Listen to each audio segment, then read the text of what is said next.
The following program was provided by an independent producer solely responsible for its content. The opinions expressed do not necessarily represent the views of this station, its staff, board of directors, or underwriters. Don't adjust your screen. There is nothing wrong. You're about to enter a world where the very concept of time is rendered obsolete by the sheer power of entertainment.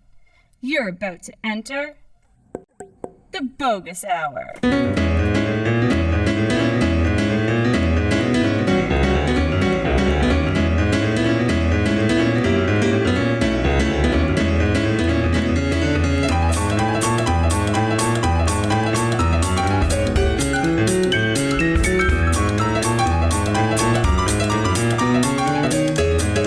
Ladies and gentlemen, coming to you from an undisclosed location deep in the heart of the Gate City, the host of the Boggis Hour, Greg Boggis!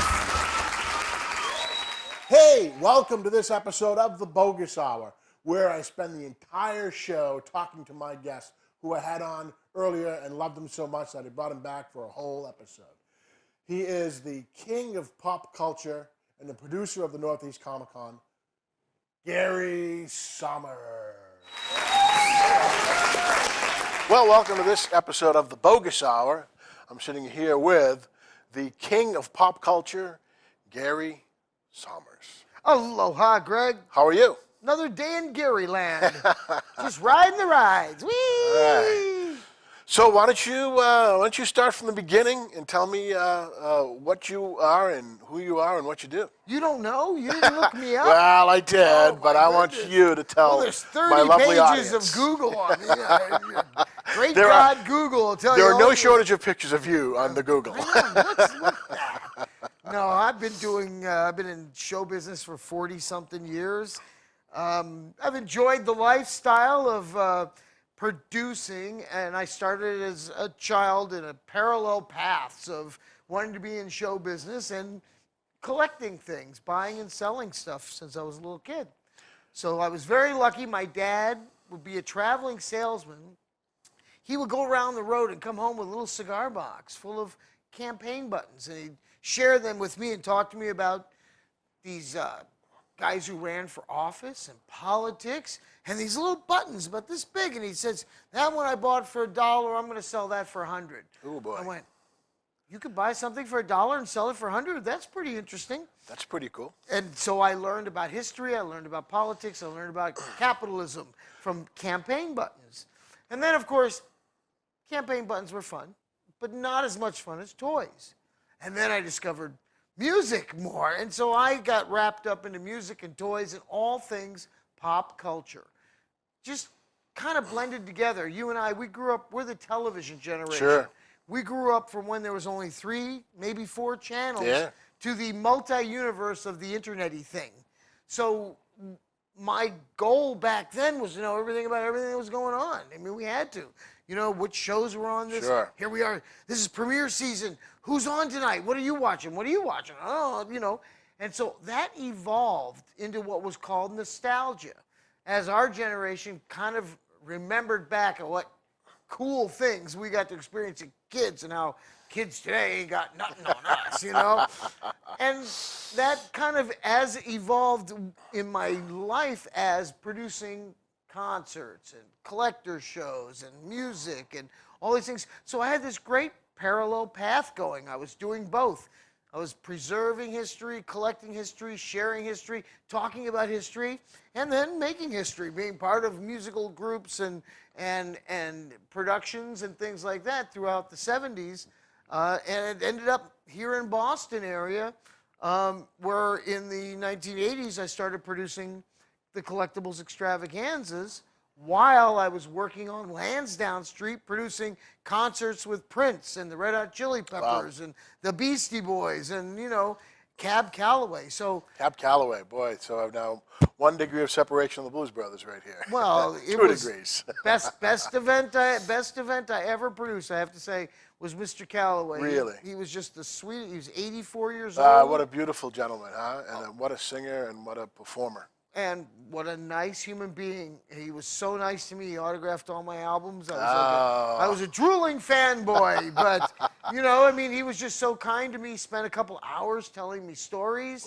Wow. Instead of going back to the hotel, he decided to hang out with Which me. is not common. I mean, and you know, not to knock any celebrities, because obviously it's tough when people are hanging on your every word and everybody wants to hear from you. But it's nice when they actually take the time to share their lives with you, because it's something you don't have to. And you know, everyone should take the opportunity to listen to an elder tell you stories about their youth. Sure. Because you're the person who they're entrusting that story to. I feel very honored that I got to work with Cab Calloway. I spent many, many weeks with Buffalo Bob Smith when he was, you know, Elder Jonathan Harris, Al Lewis, all these great actors who I admired so much. I was so lucky because I would hire them to do autograph signing events and become friends with them. They were the sweetest people, you know, and they were willing and giving, like Adam West. I think you might have met, or did you see Adam West at our last event? Yeah. I've go back with Adam back to like 1986 when he couldn't get any work because he was, you know, a costumed, typecast as B actor, you know. And after that, he got Family Guy and he became another big star again. So, you know, and the good thing about the greats is they'll remember you. They're nice to you forever. The ones who burn their bridges on the way up the ladder, you know, they don't. They can fall on their faces. Right. So then, after doing all that and working with all these people, all of a sudden I became a celebrity. I got attached to Antiques Roadshow. I did. And you did that for how many years? 13 seasons. Wow. Over 80 appearances. And most people don't realize that we don't get paid to do Antiques Roadshow. In fact, we have to pay our own way to get to the cities to do that. And our only benefit is if we make it on television, people see us and then they consign us goods or they hire us to do appraisals. So it was a win-win. We'd pay our own way and get the opportunity to be famous. So I went from being a guy who hired celebrities to being a celebrity getting hired at the places where I used to hire people to do. So that's a great progress. There was a process. Hysterical. You know, what are you going to do? It evolved. Right. To this point, I stopped doing Antiques Roadshow 3 seasons ago because it just wasn't, you know, a conducive environment for an independent. Yeah. It's great if you're Sotheby's or Christie's, but if you're an independent, it's too competitive to get on TV with people who are being paid to be there, whose all their expenses are paid, and who know how to look things up on eBay. I mean, if that's all you want. So I don't do that. I know the value of 100,000 useless objects. But that's exactly what I deal in. The stuff that you don't need, you can't eat it, you can't, it's not I mean, it could be considered investment quality, but it's not gold, it's not silver, you can't liquidate it. It's a passion collecting. So I spent all this time learning all that and I still do it. And the way I know the prices, I buy and sell. The only way you can know what something sells for. So you've been doing all this time. That's ultimately that kind of the one constant is. Yeah, how much you gonna for that mug? How much can I sell it for? It's about learning the marketplaces and then connecting with the people. So how about I'd read that New England was interesting, that it has that culture of, I don't know whether it's rat packing and saving a lot of stuff more than some of the other places, and probably just because it's been around in some areas of it a lot longer than other parts of the country, that there's just a lot of stuff here. Well, we have attics and basements. You know, Florida, no basements. Definitely no attics. When they moved west on the wagon trains, you couldn't carry a lot of stuff. They left a lot of stuff behind. behind. When they built the shacks on the desert, really not much digging down through the sand to build the basement to store stuff. You can't do it in the low-lying deltas either. So why do we have a lot of stuff? Because we save everything in the attics and basements. So that's a little history, geography right there. A little bit of importance is that if you have no place for it to go, it ends up someplace. It's going to be in a landfill, or somebody's going to buy that storage locker at one of those stupid storage locker auctions, and then the next thing you know, they're dealing with it, and it fills their house up. So the recycling of items, preservation, repurposing, repurposing, preservation of history, the e-commerce, the commerce aspects of stuff is something most people don't think about. Right. You know, like, but it's been a staple of New England's economy for hundreds of years. Right. Nobody threw things away up here. You would either give it to the next of kin, or you'd sell it at your estate sale or yard sale or garage sale, or, you know, you put it out on the curb with a big sign that says free. Free. And then someone would always come up and steal the sign that said free. Because it said free. Who would have thought? So, you know, I'm like that. I drive. Oh, it's free. I know. I don't need it, but it's free. eventually you'll stop and pick it up. You know what I'm saying? And then we have flea markets. We have outdoor things. And now you... Oh, yeah, I'm right next door to Hollis here. Hollis which is flea a market huge right flea here. market. Yeah, all the time. So the cycle of inventory is great for the antique shops, the vendors, the exhibitors. Like I just spent a week at Brimfield. Yep. Largest antiques and collectibles event in the world. Really?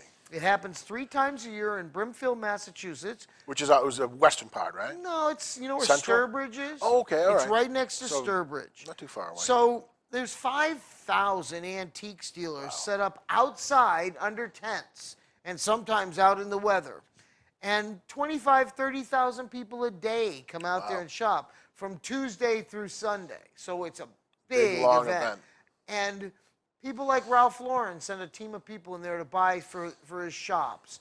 Big collectors from Japan and Europe come there because we have attics and basements. So they come here and the stuff then goes out to the world.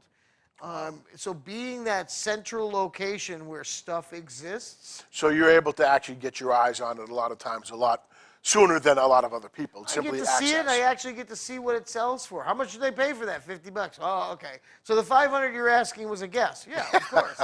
But you know, that's the reality of it. Is you can ask anything. It's when some sucker puts his money down that you know that it's a sale, and you put them in an auction. You get 2 suckers. Well, whatever it is, it's the epitome of supply meets demand. Right. And if there's 10 people that want an item, as soon as the 10th person gets that, now there's only 9 people. Less demand, 1 comes on the market. Eventually, there'll be 2 on the market and nobody wants it. I call that the nostalgia curve. So it kind of goes like this, where things peak about 20 years after it comes out. Like Howdy Doody, 1950s. In the 1970s, it was top of the dollar chain. Yeah. By the 1990s, nobody wanted it anymore. Okay. So, and it's because that's essentially falling out of the collective consciousness of people as they age. These, you know, the people that remember that are, you know, on fixed incomes or dead. or Okay, you dying. can say it. So what happens is the stuff comes out of the houses because now on the nostalgia curve, the dropping of the curve is more products are coming out for sale, and there's less demand of people wanting it because they're on fixed incomes or dead. So you've been doing it for this long. Give me why don't you give me a handful of some of the big trends of things that you can remember? Well, the comic character phase of Popeye and Betty Boop and all of those comic strip characters, little Lulu. And those were those like 20s and 30s? 30s straight through to the 50s. But by the 60s, you know, there wasn't as big a demand. We still remember them. But by the 80s, there were no newspaper comic strips anymore of those. They were trying to be hip and cool in 80s. By the 90s, there were no newspapers. By 2000, it's like, what do you read on the internet? Sure. So that drops off the curve. So nobody wants Popeye anymore, except for a very few people. And they want Popeye because they're nostalgic for it, but because they like it. Popeye beats up people. It's a lot of fighting in that. So it was politically incorrect, and of course socially, and then all the popularity. But people like Shirley Temple just dropped right off the curve. Howdy Doody. Things like Batman and the Beatles and Marilyn Monroe have popped and missed falling off the curve because they're iconic. That iconic status that Marilyn Monroe and the Beatles, you know, have created makes them kind of impervious to falling off the curve because new generations fall in love with her or fall in love with the music and the story of the Beatles. And I think that will continue for several years. But Elvis, soft, you know. Buddy Holly, who cares? Right. Even though they were important, You know, Chuck Berry, he's a king. He was the guy that created it all. Really? But, you know, very small demand. Yeah, he's still alive, too, And he's right? still And Chuck alive. Berry's still alive. You know, so these nostalgia curves cross over all forms of pop culture. Literature, film, you know, television, music, sports, news. These are all things that are affected by pop culture and our pop culture. So let's see now. So I'm from the '80s. When was the? What do you mean you're from the '80s? You're not 80 years old yet. So I came of age. I was in high school in '84. So there was. What were some of the Turtles, right? Oh yeah, okay, and that was actually a New Hampshire guy too. No, yeah, Western Right? Mass. Western Mass, okay. Yeah, exactly. The Turtles were your '80s. You know, so you right in '84. So if you went to high school in '84, from '78 to '84, you were a Star Wars guy. Oh, exactly. So you guys right now, nailed right on the head. Bang, bang, bang. You grew up during the 3 3/4 action figure revolution. Yeah. Because prior to '78, '77, when G.I. Joe went from 12-inch to 3 3/4, they had not even gone into that. There was the 8-inch Migos. Yeah. Well, dropped to 3 3/4. Now ships were this big and everything played with it. And it became a whole different thing. And that era of 78 to 83, 77 to 83, that whole Star Wars, G.I. Joe era, set the whole trend. That's the most valuable stuff right now. Because with the new Star Wars movies coming out, Star Wars is huge. So if you had all your action figures that you had, 77 to 83, you had them in mint condition in the package, and you'd put one away. Some of them were worth $2,000, $3,000, $4,000 each. Wow. The only thing that I still have the Star Wars fan club patch, and then there was kind of a really cool. I think it was Ralph McQuarrie did a kind of a artistic. It was a sticker, and that's still from the fan club. I still have that kicking around. Worthless. But there's a whole bunch of. I know there was a whole bunch. Well, at least you saved the stuff that has no value. It's really good. That's a good thing. But you never know. How is anybody to know what's going to be worth value? Right. Reality happened in '90s when the next Star Wars came out, and everybody bought everything and kept them all mint in the package. Now, none of it's worth anything because nobody played with it. Nobody's nostalgic for it. Sure. You know, everybody needs for their collection of mint perfect groovy, you know, but nobody played with it. Nobody played with Jar Jar Binks, well, for several reasons. But, you know, but if somebody would have just bit his head off a few times, then some of the ones that are mint in package could have some value. So what are some of the big trends right now? So I mean, one of the things that I found with pop culture was, at some point, I kind of hit the wall because you said there used to be 3 channels, some newspapers, you know, I don't know, maybe 100 magazines, and then suddenly there's 1,000 channels and 5,000 magazines and 10 million websites. So and stuff from Japan, Korea. All of this stuff. It's an overload of pop culture. So it's too tough to I probably couldn't tell you what the top TV shows are now because there's so many to follow. What do you watch on TV? Oh boy, let's see. I guess I used to be the Colbert Report and Jon Stewart because I do stand up. So you watch fake news? I watch fake news, and then let's see. I did watch, what the heck was it? Who were the 2 guys that drive around looking for old shit? American Pickers? Yeah, those guys. Fake? Okay, so you like fake shows. I like a lot of fake, but I mean, Do you watch any reality shows? No, fake shows are fake shows. But those are all setup shows, right. Scripted setup shows. That's the problem with the collectibles. A little bit of Walking Dead. Oh, see, yeah. So I imagine that's probably something that is... That is a pop culture icon already, Walking Dead, and it started as a comic book. So that's what's, today's world of pop culture is all based around comic characters right now. Everything from film, television, video games, the entire world is really a giant cartoon orgy. Sure, even Batman is now more the Frank Marshall stuff than it is. Doesn't matter. Batman can be 10 different Batmans. He can be the Adam West Batman. He can be the Dark Knight. He can be all of that because each person can embrace art in their own way. So what happens is some people go to watch the Avengers just to watch Scarlett Johansson. Others go because of Hulk. You know, you can't judge Sure. what of the art matters. You have to look at it as all-encompassing In the and meta. why it affects everyone. I mean, Guardians of the Galaxy was a prime example of something nobody had ever heard of. And was that was that a graphic comic book or a regular comic book? No, it was a comic book back in the 70s. Oh, okay. Star-Lord and Guardians of the Galaxy. It was a whole storyline that kind of merged through a lot of Marvel properties. And only if you really remembered, you know, any of that stuff from when we were kids reading it, did it matter. But Kevin Feige and, you know, and James Gunn, they got together and said, this is the story we want to tell with this. And they really touched on the entire realm of storytelling with film. And what was cool about it was that it was based on a comic book. Nobody knew the characters were, so nobody, you know, I mean, if you read them, yes, but the public didn't. And it did billions of dollars in business. And that was of those kind of movies. That was the last one that I saw that Best I movie of the really year, thought absolutely. was really, really good. It was as iconic as the first Indiana Jones or the first Ghostbusters. Sure. It will be forever. It's one of those, and Roger Rabbit. It's like one of those movies that will be forever because it was so good. So what happens is now with the Avengers and all of the Marvel universe of comic, being put into film, Disney and their entire universe of animated children's stuff, which also includes Star Wars. So Disney owns Star Wars and its entire universe, Marvel and its entire universe. Boy. So DC is owned by Warner's, and that's an entire universe they're trying to evolve through film and television.